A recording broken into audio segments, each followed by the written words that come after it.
बिस्मिल्लाहिर्रहमानिर्रहीम, अस्सलाम वालेकुम। मैं गौर बट सियासत के प्लेटफॉर्म से आपकी खिदमत में हाजिर हूँ। सबसे पहले दरख्वास्त है कि चैनल को सब्सक्राइब कर लें और बेल आइकन जरूर दबा दें ताकि आप तक मेरा व्लॉग बर वक्त पहुँच सके। खबर यह है कि इमरान खान अमेरिका की गुलामी नामंजूर से पीछे हटे, अब आर्मी चीफ की तैनाती से भी हार मान ली और बैक सीट लेके बैठ गए हैं। ये मामला क्या है, इस पर बात करेंगे, लेकिन उससे पहले एक और बहुत गर्मा गर्म मामला जो कि जाहिर है कि जियो न्यूज़ ने उठाया और वो बंदा सामने ले आए जिसने वो घड़ी खरीदी, घड़ी जिस पे इमरान खान का दिल धड़क रहा है बड़ी स्पीड के साथ। वो घड़ी जनाब बरामद हुई है, दुबई से चोरी का माल है। लेकिन इमरान खान ये कहते हैं कि सर वो मैं तो भाजी माल इस्लामाबाद बेचिया सी। अच्छा, ये बात उन्होंने मुझे नहीं कही है, ये बात उन्होंने साफ़ियों के साथ गुफ्तगू करते हुए की है। और साफ़ी ज़ाहिर है उनके अपने ये एक मसला है पाकिस्तान के अंदर, सियासी जमातों में अपने अपने साफ़ी होते हैं और ये जो है अपना तरीके इंसाफ देते बिल्कुल पक्के कचूर किस्म के अपने साफ़ी। हल्का सा भी शक हो गया पाए ना ये साड़ी गल नहीं मनेगा, टिक्कर एक भी दूसरी साइड का चला दिया जाएगा तो पाए ना वो तुहानू नहीं बुलाते, लिफ्ट नहीं कराते, सवाल का जवाब नहीं देते, आपको प्रेस कॉन्फ्रेंस की जो इतला नहीं मिलती हुजूर। ये बाकायदा तौर पर प्रैक्टिस है पाकिस्तान के अंदर, अनफॉर्चुनेट है लेकिन ऐसा है। फिर दूसरी बात मैं आपसे ये गुजारिश करूं कि इमरान खान साहब जो हैं उनकी तो एक माजी रहा है ना, वो एक राणा इब्रार साहब हैं जिन्होंने ये तोशा खाना वाले केस के अंदर एप्लीकेशन दी थी कि पायन तोशा खाना जो केड़ी शाह इमरान खान ने ली थी है या सबक वज़ीर आज़म ने ली है, सबक हुक्मरानों ने ली है, उसकी तफसील फराहम कर दें, उन्होंने नहीं दी थी। अब वो ये शाहज़ेब खानज़ादा को बता चुके हैं वो साफ़ी साहब कि जनाब मैंने तो नौकरी नहीं लिया दी थी, मुझे धमकियाँ दी गई, मेरी वालदा को धमकियाँ दी गई, मेरी ज़िंदगी ज़ाब करती इमरान खान ने।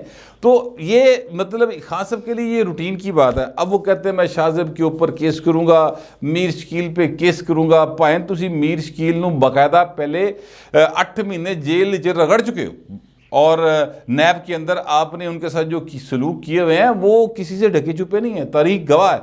दोबारा केस करके देख लो, वो कहते हैं जनाब जितने मर्जी कर, यूके कर, यूएई कर, लाहौर कर, इस्लामाबाद कर, पेशोर कर, हमारे पास सबूत मौजूद है कि आपने घड़ी बेची है और किसके जरिए बेची। एक एक चीज़ हमारे पास पूरी चेन है। उधर से मरियम नवाज शरीफ कहती गल्ला ना कर, रसीदा गढ़ काका, क्योंकि ये बात आपको याद होगा तरीके इंसाफ वाले किया करते थे कि रसीदा गड्ढो रसीदा। तो अब इमरान खान साहब बताएं कि ये हैं वो ज़राए जिस पे हमने घड़ी बेची। खान साहब कहते हैं कि मैंने घड़ी बेची इस्लामाबाद में। अच्छा, अब मेरे उस पर कुछ सवालात हैं कि खान साहब ने ये बात की है तो फिर कुछ सवाल करने तो बनते हैं। सवाल ये है सर कि क्या ये वही घड़ी है जो इस्लामाबाद में बेची गई थी? पहला सवाल ये है। जो ज़ाहिर दुबई में उमर फ़रूक ज़हूर साहब जो हैं उनके यहाँ घड़ी का ज़हूर हो गया, वो कितों हो गया ज़हूर पाए ना, उन्होंने कितों आ गई घड़ी, वो कह रहे हैं मुझे फरा बीबी ने बेची। तो खान साहब से पूछना ये चाहिए कि खान साहब एक घड़ी वही है जी तुसी इस्लामाबाद बेची सी? अगर खान साहब कहें कि हाँ जी ये वही है तो फिर ये पता करना ज़रूरी है कि फिर ज़हूर तक करके मैं पहुँची, फिर फरा बीबी को इन्वेस्टिगेट करें, उनके बंदे को इन्वेस्टिगेट करें, शहजाद अकबर को इन्वेस्टिगेट करें, उनसे सवालों के जवाब आने चाहिए, ठीक है। अच्छा, उसके बाद वो भाई भी $2 मिलियन दे के बैठा आया है, उन्हें ट्रांजैक्शन की थी, उसको सबूत होएगा ना, कोई हवाज तो नहीं छड़ता पाया ना। अच्छा, उसके ऊपर इल्ज़ामात हैं, ये कोई शुबे की बात नहीं है, इल्ज़ामात उसके ऊपर बहुत हैं। वो सच्चे होंगे झूठे होंगे मुझे नहीं पता, पर दुबई जो भाई हैं जी रह रहे जिमें शेख रहते हैं, शेख साढ़े रहे शेख नहीं, शालमी मार्केट वाले नहीं, वहाँ के शेख जैसे रहते हैं, तो उस तरह वो भाई रह रहे हैं। फिलहाल ये मामला है। तो मैं आपसे अर्ज़ करूँ कि एक सवाल तो ये बनता है, अगर फ़र्ज़ करें कि इमरान खान साहब ये कहते हैं कि ये घड़ी वो वाली नहीं है जड़ी ज़बरदस्त पे है, तो फिर तो सर बड़ा सीरियस मैटर हो गया। फिर सीरियस मैटर ऐसे हो गया कि हजूर अगर ये वो घड़ी नहीं है जो खान साहब ने बेची है तो फिर पाए ना घड़ी पाकिस्तान नूं ते आई सी ना सऊदी वली अहद की तरफ से, तो एक घड़ी है तो निकली कितों, ए किवें उदों तक पहुंची? फिर तो बहुत बड़ा एक चोरी का केस बन गया, क्रिमिनल इन्वेस्टिगेशन होनी चाहिए।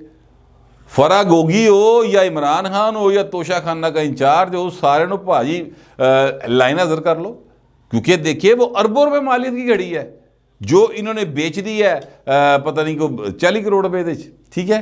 तो ये बाकायदा तौर पे इसकी इन्वेस्टिगेशन होनी चाहिए। अच्छा, क्योंकि खान साहब ने एक घड़ी नहीं ना बेची, खान साहब ने को 8-10 घड़ियाँ बेची हैं।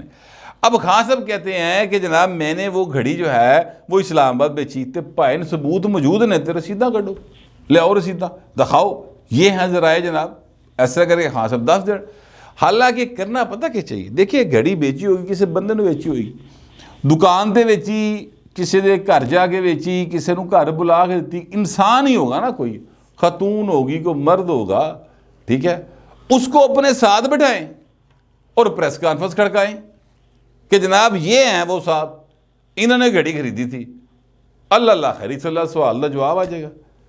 तो आप ऐसा करें खान साहब, बजाय इसके कि आप कहें जी मैं केस करूंगा, करें, वो मैं नहीं आपको रोकता, बिल्कुल आप केस करें, ये आपका हक है, लेकिन असल तरीक़ेकार ये है, नाल भागे प्रेस कॉन्फ्रेंस करो, जिस तरह उन्होंने ज़हूर साहब को, ये उमर फ़रूक ज़हूर, 3 नाम इकट्ठे रखे बंदे ने, खैर चलो बहल उमर फ़रूक ज़हूर साहब जो हैं उनको उन्होंने लाइन पे लेके सारी बात की है ना, तो आप भी भाई जी साथ बिठाएं और बात करें। बाकी जो हुकूमत है, अतात सारा सब कहते हैं जनाब जितने मर्जी जाओ, साढ़े को पूरे सबूत मौजूद हैं, और अब खास साहब जो हैं वो और कुछ हो ना हो, घड़ी के मामले भाई गिल्टी करार पा रहे हैं, फिलहाल लगता यही है। मैं आपसे अर्ज़ करूँ कि इस सारे मामले में खान साहब ने एक चीज़ का एतराफ़ कर लिया कि उन्होंने घड़ी बेची ज़रूर है, ठीक है, 8-10 घड़ियाँ वो ले जा चुके हैं, घड़ी बेचने का एतराफ़ खान साहब ने कर लिया।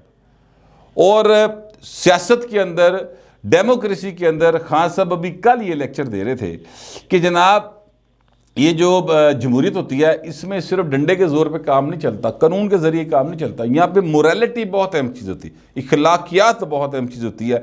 तो खास तोहफे में बड़ी मिली घड़ी बेचने की कौन सी इखलाकी रवायत है जो आपने कैरी ऑन की है? ये किस माशरत में होता है कि आपको तोहफा मिले और आप बेच दें? ये मेरी समझ में नहीं आ रही बात, सच्ची बात ही है। मैं पहले भी वाक़या सुना चुका हूँ, मैं फिर थोड़ा सा रिपीट कर देता हूँ। उस्ताद दामन को 100 रुपये का नोट तोहफे में दिया था इनाम के तौर पे, नेहरू जो हैं अपना इंदिरा गांधी के वालिद जो इंडिया के प्राइम मिनिस्टर रहे हैं, ठीक है, नेहरू साहब ने दिया था। और उन्होंने ये लाहौर के अंदर था, ये जो जहाँ पर भंगियां की तोप नहीं लगी एडी वड्डी अजैब घर के बाहर, उत्थे वो जलसा होया सी, कांग्रेस का एक ही जलसा हुआ लाहौर में, और उसमें उन्होंने वो पढ़ी थी कोई नज़म पंजाबी की, तो वो 100 रुपये का नोट उन्होंने दिया था। तो वो जो है अपना दामन साहब, उन्होंने कहा जी इस पर साइन कर दें। अब 100 रुपया भाई ना आज तो 100 साल पुराना है, ये जेहन में रखिएगा, ठीक है। तो उन्होंने साइन कर दिए।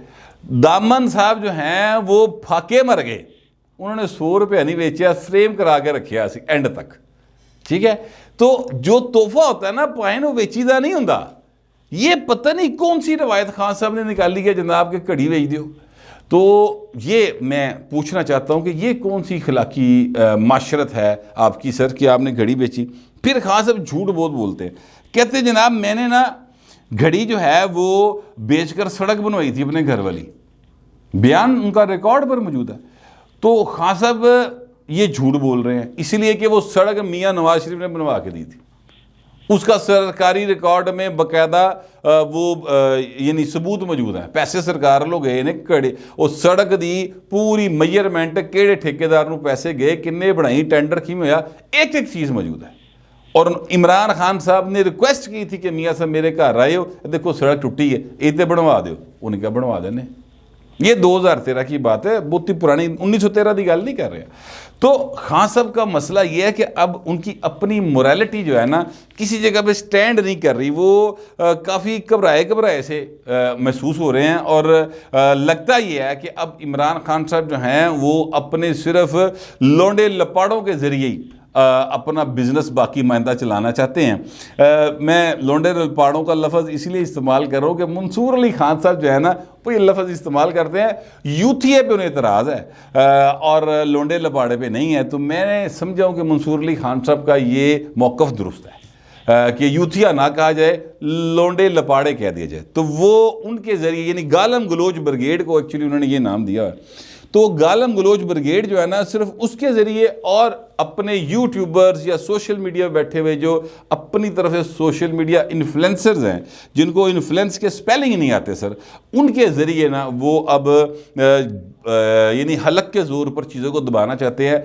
सबूत उनके पास अब चीज़ों के नहीं रहे और उनकी अपनी सारी पॉलिटिकल और मॉरल ग्राउंड जो है ना वो सर बिल्कुल वेलियाँ हो गई हैं। इमरान खान साहब ने आज जो मुलाकात की उसमें उन्होंने एक और हार अपनी तस्लीम कर ली है। वो ऐसे तस्लीम कर ली है, आपको याद होगा कि चंद रोज़ पहले उन्होंने फाइनेंशियल टाइम्स को इंटरव्यू दिया था और उन्होंने ये कहा था कि वो अमेरिका की गुलामी ना मंजूर वाली कहानी जी है वो तो पीछे रह गई सर, मैं अगे निकल गया हूँ, वो मैं उसको छोड़ गया हूँ। हूँ अगली गल करो मेरे ना, हूँ तुसी मतलब दसो मैं दोबारा वज़ीर आज़म बनांगा तो किहो जे ताल्लुकात होंगे, मैं आपके साथ नए सिरे से ताल्लुकात इस्तवार करना चाहता हूँ, है जी। ये इस किस्म की गुफ्तगू इमरान खान साहब ने की थी, जिसका मतलब ये था कि वो पहले जो मैंने बातें की थी भाई दी माफ़ी दे दो, उन याद ना करना, रब दा ना जे। अब इमरान खान साहब जो आर्मी चीफ का ढोल अभी कल पीट रहे थे कि नवाज शरीफ साहब जो हैं वो कैसे कर सकते हैं जनाब, वो तो अपने मुफाद की खातिर करेगा, वो तो उसको करेगा लगाएगा जो उसके केस ख़त्म करेगा, जो उसके पैसे बचाएगा, तो वो तो सही सिलेक्शन कर ही नहीं सकते। ये इमरान खान साहब आर्मी चीफ की तैनाती के हवाले से ये कल ही फरमा रहे थे। आज भैन जेड़ा ना वो झग की तरह बह गए, ठीक है। और आज ये फरमा रहे हैं कि जनाब हम तो बैक सीट पे लेके बैठ गए, पीछे हट के बैठ गए आर्मी चीफ के मामले पे। तो आप देखते हैं कि जनाब ये क्या करते हैं, ये किसको लगाते हैं। लेकिन नवाज शरीफ वही चीफ तैनात करेगा जो उसके मुफादात का तहफ़्फ़ुज़ करेगा, गल वही घुमा फिरा के करे। लेकिन एक्चुअली उन्होंने अब आर्मी चीफ की तैनाती के हवाले से भी जो प्रेशर बिल्ड किया हुआ था वो सारे का सारा उन्होंने उसके गुब्बारे में से हवा निकाल दी है। याद रखिएगा कि इमरान अहमद खान न्याज़ी साहब का ये जो लॉन्ग मार्च का सिलसिला था ये शुरू हुआ हजूर आर्मी चीफ की तैनाती, अमेरिका की गुलामी और नए इंतखाबात की तारीख के हवाले से। ये 3 पॉइंट पे इमरान खान साहब घर से निकले थे, करने चले शिकार, और पता नहीं कितने चूहों को खा के बिल्ली बाकी रह गए 4। तो इमरान खान साहब जो है ना वो उनको उन चूहों के लश्कर को हेड कर रहे हैं। तो खान साहब जो हैं अब क्या कह रहे हैं कि 1 साल बाद भी इलेक्शन हो जाए सानू कोई परवाह नहीं, ये भी उन्होंने कल कहा है। अपने एक पॉइंट से पीछे हट गए। 4 रोज़ पहले उन्होंने कहा कि अमरीका की गुलामी वाली गल तो भाई ने पिछे हो गई ना, मैं अगे निकल गया, छड़ दे उस गल नूं, पिछली गल्लां हो गई, ठीक है, सियासी बात हो गई, उसको छोड़ दे। जरा 35-65 दीवारी नहीं किया सी कि वो तो सियासी बात थी। तो सर इस तरह उसकी बात कर ली। फिर अब आर्मी चीफ की तैनाती के ऊपर भी वो पीछे हट के बैठ गए, कहते जैसे पीछे हट के बैठ गया, किन्ना का जोर लाई, हुण नहीं सुनते, अगले प्रेशर च नहीं आ रहे। ये हैं जी इमरान खान साहब, इन्नी केस भाई चकल जे, और इसकी हर साजिश जो है वो नाकाम हो गई है। सिर्फ इसलिए नाकाम हुई, याद रखिएगा कि इस बार इस्टेब्लिशमेंट ए पॉलिटिकल है, बिल्कुल न्यूट्रल है हजूर। और मैं ये बात इसलिए कह रहा हूँ कि वो न्यूट्रल है कि अगर इस्टेब्लिशमेंट जो है वो इमरान खान की साइड पे खड़ी होती तो एनी कार्ड नहीं सी करनी शहबाज शरीफ की हुकूमत ने, और प्रेस कॉन्फ्रेंस हो जानियां सन। और अगर जो है इस्टेब्लिशमेंट वो शहबाज शरीफ के साथ खड़ी होती, या नून लीग बिल्कुल उन्हें भी नून लीग नूं झोली चुक लेंदी, या जिस तरह इमरान खान तंगाड़े पाया सी नून लीग नूं बहा लिता हुंदा, तो परवेज़ लई कब के इमरान खान को ठुड्डा करा चुके होते कि भाजी जाओ तुहाडा राह ओ ते मेरा राह ओ, तुसी मेरे लिए मर गए मैं तुहाडे लिए मर गया, ये परवेज़ लई सब कह चुके होते। अब तक उनकी अगर पंजाब में कश्मीर में हुकूमत है तो इसका मतलब सिर्फ एक है, याद रखिएगा कि इमरान खान साहब जो हैं वो इस वक्त बेयारो मददगार है। सियासत में इस्टेब्लिशमेंट का कोई रोल नहीं है एक्टिवली। अगर उनका रोल होता तो पायन कम ख़त्म सी, इमरान खान साहब अपने घर सन या शहबाज शरीफ की हुकूमत अपने घर से, दोनों में से एक काम हो जाना था। एड्डी लंबी जी ना लड़ाई इस्टेब्लिशमेंट बर्दाश्त नहीं करती होंगी, उन्होंने नर्व्स जड़ियाँ ना थोड़ा होंदियां ने, मतलब घट फ्लैक्सीबल होंदियां, वो छेती गर्मी खाई देने फौजी लोग जड़े ने, तो लिहाजा वो काम 2.5 फट कर देंगे ने। तो इस वक्त तक तो मुझे लगता यही है कि इस्टेब्लिशमेंट जो है वो ए पॉलिटिकल है। तो इमरान खान साहब अपने हर फ्रंट के ऊपर मुकम्मल नाकामी जो है वो देख रहे हैं, और उसके बाद अब तरले डालने पे आए हुए हैं कि रब दा ना जे मैनू को फेस सेविंग तो दे दो यार, साल बाद दी भावें टाइम दे दो पर दिओ तो सही। पर उस साइड से जो है अपना हुकूमत वो कह रही कि नहीं, हुण ज़रा पुत्र हुण ज़रा घिण मज़े तब्दीली दे, हुण ज़रा तब्दीली का मज़ा लै। तो वो तब्दीली का मज़ा दिला रहे हैं इमरान खान को। मैं कम अज़ कम ऐसे ही समझता हूँ। हो सकता है कि मेरी समझ में वो बातें ना आ रही हों जो आप लोगों की समझ में आ गई हों, तो फिर आप कमेंट कर दीजिएगा, मगर ज़रा तहज़ीब के साथ। फिर वक्त इतना ही, मिलते अगले व्लॉग में।